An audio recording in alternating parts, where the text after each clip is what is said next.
Querida Panticosa, pronto estaremos allí y pronto podremos fundirnos en un fuerte abrazo, como solo las gentes del Alto Gállego saben darlo, hasta casi quedarnos sin respiración. Durante este confinamiento forzoso he pensado mucho en vosotros, en la belleza salvaje del Valle de Tena, en las cumbres nevadas que te rodean y en las frías aguas del Caldarés y el Volática.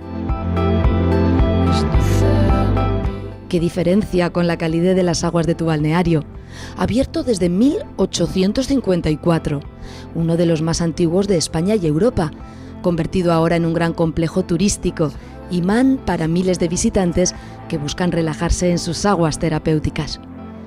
Los romanos conocían ya los beneficios de estas fuentes termales, como para llevarles la contraria. Envidio a todos esos visitantes que vienen a verte en cualquier época del año. ¿Quién fuera uno de ellos para disfrutarte por primera vez y descubrir toda tu belleza, practicando deportes de montaña o haciendo senderismo? Estas semanas he recorrido mentalmente la ruta que lleva al Ibón de Sabocos, al de los Asnos, y he hecho cientos de fotos también imaginarias a la Peña Telera. Me he pateado el Valle de la Ripera, descubriendo en el cielo el vuelo de un quebrantahuesos y el de un águila real. Me pregunto si ellos también nos habrán echado de menos. He caminado despacio por tus calles, escuchando mis propios pasos sobre la piedra, y me he detenido unos minutos ante la iglesia de la Asunción, de origen románico y levantada en el siglo XVI.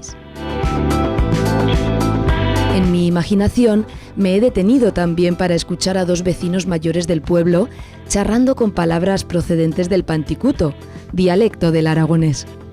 Pocos minutos después, al ver mi interés, ya querían invitarme a carne a la brasa y a las fiestas de la Asunción y San Roque a mediados de agosto.